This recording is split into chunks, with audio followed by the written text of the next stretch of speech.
സുറയ്യ നക്ഷത്രമുദിക്കും. ഇനി കൊടും ചൂടിൻ്റെ നാളുകൾ.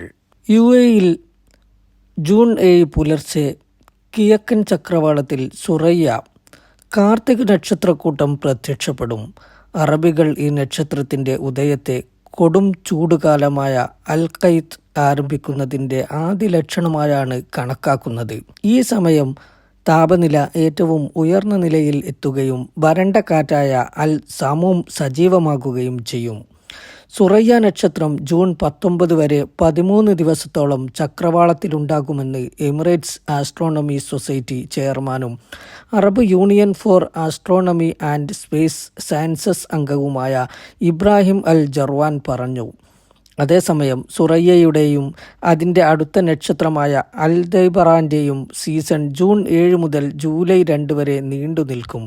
ജൂൺ 21 വേനൽക്കാല ആരംഭ ദിനത്തിൽ സൂര്യൻ കർക്കിടക രാശിയിലേക്ക് നീങ്ങും. ഭൂമിയുടെ വടക്കൻ അർദ്ധഗോളത്തിൽ പകൽ ഏറ്റവും ദൈർഘ്യമേറിയതും രാത്രി ഏറ്റവും കുറഞ്ഞതുമായിരിക്കും. പകൽ താപനില 42 ഡിഗ്രി സെൽഷ്യസിന് മുകളിലും രാത്രി താപനില 25 ഡിഗ്രി സെൽഷ്യസിന് താഴെയുമായിരിക്കില്ല. ഈ സമയത്ത് വടക്ക് പടിഞ്ഞാറൻ ദിശയിൽ നിന്ന് വരണ്ട കാറ്റ് വീശും. ഇതിനെ അറബികൾ അൽ-ബവാരീഹ് അല്ലെങ്കിൽ അൽ-ബാരിഹ് എന്ന് വിളിക്കുന്നു.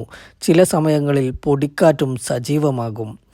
കൊടും ചൂടുകാലത്ത് താപനില സാധാരണയിൽ ഉഷ്ണതീവ്രത ഉണ്ടാകാറുണ്ട്. ഇത് 2 ദിവസമെങ്കിലും നീണ്ടു നിൽക്കും. ഇതിനെ അറബികൾ വഗ്രാത്ത് എന്നാണ് വിളിക്കുന്നത്. കൊടും ചൂടുകാലം ജൂൺ മുതൽ ആഗസ്റ്റ് വരെ നീണ്ടു നിൽക്കും. കാർഷിക മേഖലയിൽ ഈ സമയം വിളവെടുപ്പിൻ്റെ കാലമാണ്.